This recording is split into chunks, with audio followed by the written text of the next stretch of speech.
Bismillahirrahmanirrahim. Assalamu alaikum students. If you can hear my voice clearly, please raise your hand. All right. Students, कल हमने start किया था unit number 1 more about nouns और इसमें मैंने आपको नाउन की डेफिनेशन बताई थी. I am giving you a quick review of the previous lecture. Why? Just because of those students जिन्होंने class attend नहीं की. ठीक है? Now you can lower down your hand. Noun are naming words. Living things are either male or female. ठीक है, हम noun के बारे में जानते हैं कि वो अनकाउंटेबल हो सकते हैं, काउंटेबल हो सकते हैं, दे कुड बी एब्स्ट्रैक्ट और कॉन्क्रीट. अब हम देख रहे हैं कि नाउन में हम नाउन की टाइप्स हो सकती हैं, आइदर ये मेल हो सकता है या female. Therefore nouns also vary in gender. Okay, there are two types of gender. Three types of gender: masculine gender, feminine gender and common gender. Masculine gender for male genders. ठीक है, nouns that name the male gender are called masculine gender. For example, priest, steward, lion, tomcat, etc etc. उसके बाद आपके पास second type है feminine gender, whereas noun that name the female gender are called feminine gender. Priestess, stewardess, lioness, tabby cat, etc. For example, okay, there is the third type. There are some nouns that may be used for male or female. ठीक है, for both male or a female. Such noun is called the common gender. ठीक है, dentist, friend, child, enemy, etc. जिसमें हमें ये नहीं पता होता कि either it is male or female. हम both दोनों के लिए इसको common use करते हैं. That's why the name is the common gender. Next देखें, we have the grammar activity, जिसमें आपने क्या करना है, replace the underline nouns with feminine gender. आपने मैस्कुलिन को फेमिनिन में चेंज कर देना है, रिप्लेस कर देना है. The shepherd took the sheep to graze, the shepherdess took the sheep to graze. The hero killed the giant after a long cruel battle. Hero को जब हम चेंज करेंगे into feminine, it will become heroine. The heroine killed the giantess after a long and cruel battle. The manager ordered the waiter to serve coffee. The manageress ordered the waitress to serve coffee. इसमें जो आपके पास underline words हैं उनको आप pointer से लिख सकते हैं, but avoid spelling mistakes. All right. The prince was learning the skills of warfare. Prince को जब हम change करेंगे, it will become princess. The princess was learning the skills of warfare. The dog chased the stag. The bitch chased the hind. The wizard dressed like a monk. The witch dressed like a nun. The duke was sleeping soundly. The duchess was sleeping soundly. The buck was drinking water from the river. The doe was drinking water from the river. इसमें मैंने आपको इसके meanings भी कल बताए थे. Shepherd किसको कहते हैं? चरवाहा. ठीक हो गया. और इसके अलावा आपके पास है स्टैग, बारासिंगा, विजर्ड जो कि जादू करता है, ऐसा पर्सन जो जादू करना जानता है. मॉन्क किसको कहते हैं? क्रिश्चियनिटी में जो चर्च होते हैं उसके अंदर जैसे कि प्रीस्ट होते हैं, प्रीस्ट के अंडर जो वर्क करते हैं चर्च में, उनको हम क्या कहते हैं? मॉन्क. ठीक है, और उसकी जो फीमेल फॉर्म होगी वो उसको क्या कहेंगे? तो जब हम मॉन्क को चेंज करेंगे इनटू फेमिनिन जेंडर में तो हम क्या कहेंगे? नन. इसी तरह से ड्यूक किसको कहते हैं? नवाब को कहते हैं डचेस. क्या होगा? नवाब की जो वाइफ होगी उसको क्या कहेंगे? डचेस कहेंगे. बक किसको कहते हैं? हिरन को. और डो उसकी फेमिनिन फॉर्म है. Let's move on to the next page. यहाँ से हमारा आज का लेक्चर जो है वो स्टार्ट होता है. That was the quick recap जो मैंने आपको दिया था उन स्टूडेंट्स के लिए जिन्होंने मिस आउट कर दिया है.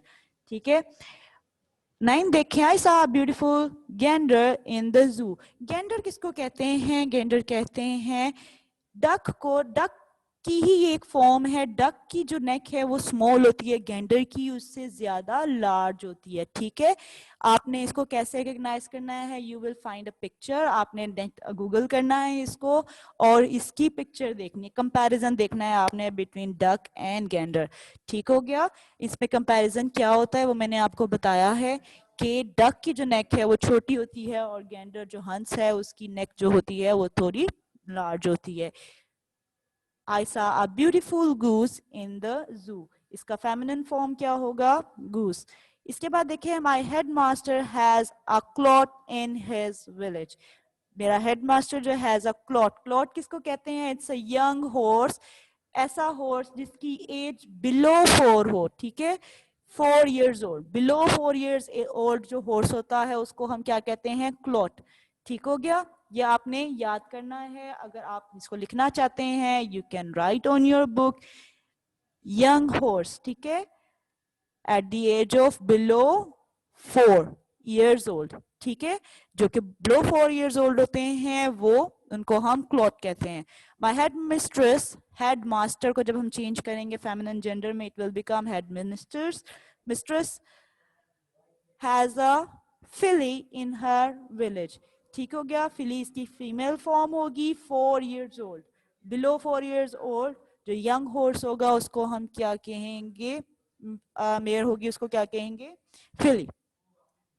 B careful of that ram, ram किसको कहते हैं? रैम कहते हैं दुम्बा। ठीक हो गया, B careful of that you. इसमें स्टूडेंट्स आपके स्पेलिंग्स जो हैं वो रॉन्ग है, दिस इज नॉट,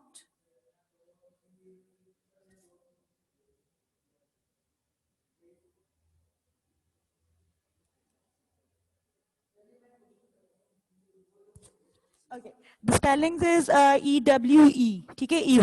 यहाँ पर आपकी स्पेलिंग मिस्टेक है, आपने ये देख लेनी है। ठीक हो गया, इसको मैं हाईलाइट कर देती हूँ, फिर इसकी highlighter,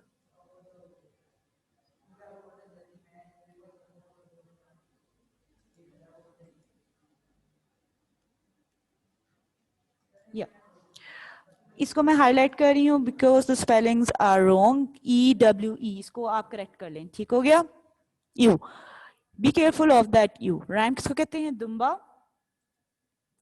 The tiger was playing with the cubs. The tigress was playing with the cubs. Tiger को हम की फेमिनिन फॉर्म क्या लिखेंगे? टाइग्रेस। ये आपने याद करनी है और उसे लिख कर प्रैक्टिस करना है, ठीक है, बिकॉज द स्पेलिंग्स जो होंगे आपके, अगर वो मिस्टेक होगी तो आपका ये रॉन्ग कंसिडर किया जाएगा। ओके हो गया, नेक्स्ट देखें, in the square write M, F or C. M for masculine, F for feminine and C for common gender, ठीक है, respectively. Then use each one in a sentence. आपने ये पहले बताना होगा कि ये जो है, जो वर्ड्स हैं, नाउन है, वो क्या है? मैस्कुलिन है, फेमिनिन है या फिर कॉमन जेंडर है। उसके लिए आपने अल्फाबेट्स क्या यूज करने हैं? M, F and C. Teacher is a common gender, ठीक है, टीचर फीमेल मेल दोनों, इसमें कोई स्पेसिफाइड नहीं है, कुछ भी स्पेसिफाइड नहीं है कि इधर ये आइधर ये मेल है या फीमेल है, ठीक है, तो this is the common gender. ठीक हो गया, इसको क्या करेंगे? कहेंगे हम इसको कॉमन जेंडर कहेंगे। She is a nice teacher. आपके पास, आपने ये देखना है कि आपके पास स्पेस शॉर्ट है, इट मीन्स आपने शॉर्ट सेंटेंस बनाना होगा। इसका मैंने शॉर्ट सेंटेंसेस बनाए हुए हैं, आप सेंटेंसेस अपनी मर्जी से चेंज कर सकते हैं, ठीक है, you can right any sentence, ठीक है, दैट इज रेलिवेंट। आपने टीचर से सेंटेंस बनाना है, she is a nice teacher. Next देखें, एम्परर किसको कहते हैं? हुक्मरान को कहते हैं। दौरे हुकूमत का जो हुक्मरान होता है उसको क्या कहते हैं? एम्परर। एम्परर क्या है? Empress is the masculine, feminine form, emperor is the masculine.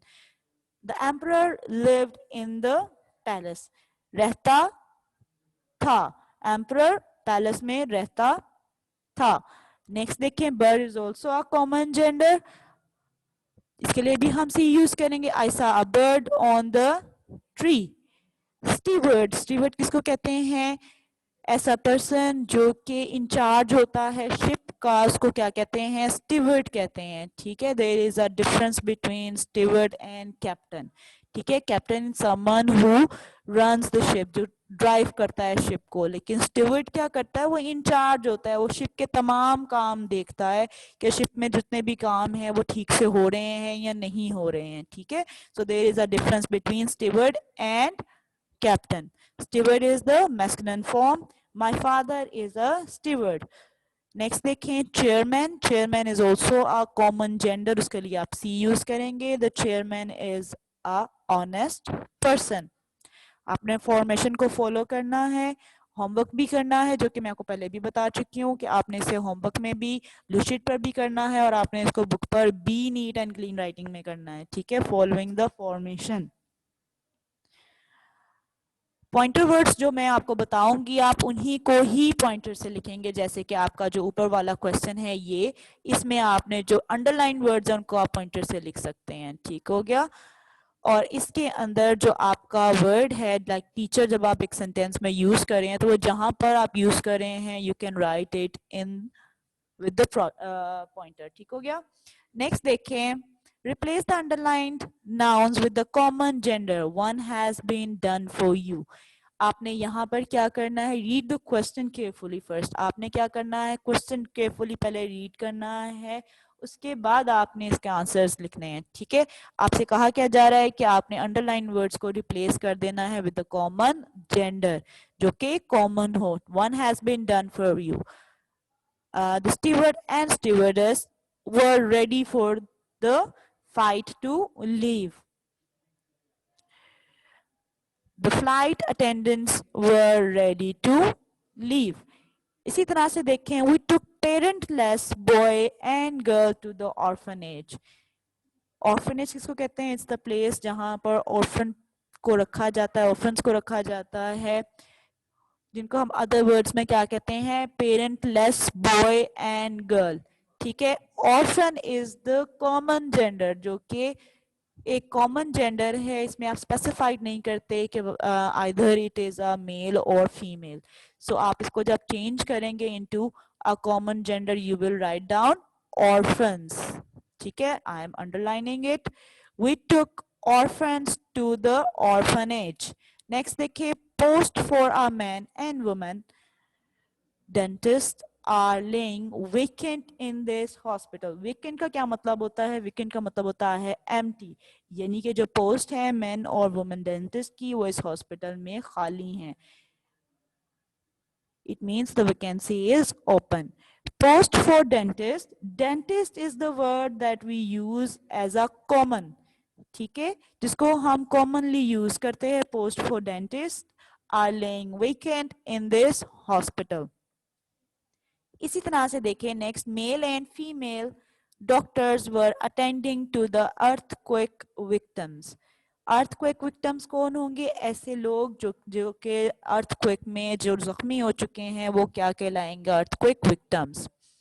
Mail and female doctors, यहाँ पर आपको स्पेसिफिकली बताया गया है कि both male and female doctors. जब आप इसको ओनली कॉमन करेंगे then you will write only doctors. ठीक है, जब आप इसे कॉमन जेंडर में चेंज करेंगे, रिप्लेस करेंगे, then you will write doctors. Doctor is the word we use for both. ठीक है, डॉक्टर्स वर एस क्यों हमने पुट किए? Because mail and female both की बात हो रही है तो हम एस लगाएंगे साथ में. इसी तरह से जैसे हमने डेंटिस्ट में एस लगाया, इसी तरह से जैसे हमने ऑर्फन्स में एस लगाया. क्यों? क्योंकि दो लोगों की बात हो रही थी, parentless boy and girl, man and women, और यहाँ पर मेल एंड फीमेल. ठीक है, एस हमने प्लूरल एस हमने क्यों पुट किया? वाई? बिकॉज टू सब्जेक्ट्स हैं आपके, मेल एंड फीमेल. ठीक है, डॉक्टर्स. और जब आप इसे कॉमन जेंडर में चेंज करेंगे, when you will replace it then you will write only doctors were attending to the earthquake victims. Next देखें, a salesman and saleswomen are promoting their products among the college boys and girls. यहाँ पे आपके पास to हैं जिनको आपने change कर देना है into common noun, a salesman and sales women. ठीक है, इसके लिए when you will use only a common noun आप क्या कहेंगे? Sales staff. ठीक है, स्टाफ कौन सा?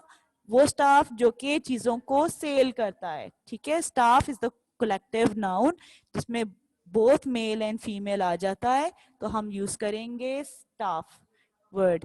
Sales staff are promoting their. Their, यहाँ पे देयर कौन सा है? ये देयर कौन सा वाला है?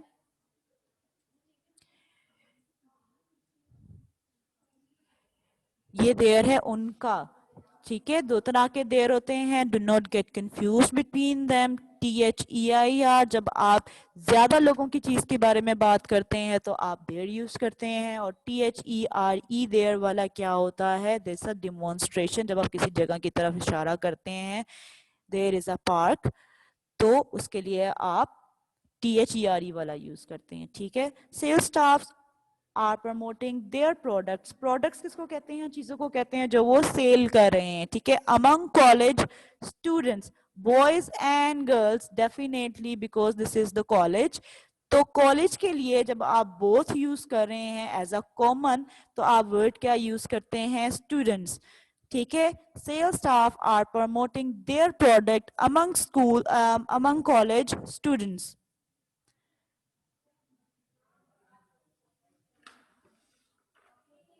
Students, if you have any question regarding this lecture, you can let me know by raising your hand. Yes, now you can raise your hand. Okay, if you have any. No, second. नहीं, इस दिन की first class है, अब परसों के करनी 60 about 62 करनी, और दूसरी याद नहीं, 60 करनी। ओके, यहाँ तक आपको अगर कुछ भी मुश्किल लगा है, let me know. Okay, and as I told you earlier in my previous class, I will ask you to tell me the definition of noun. ठीक है, वो भी हम करेंगे.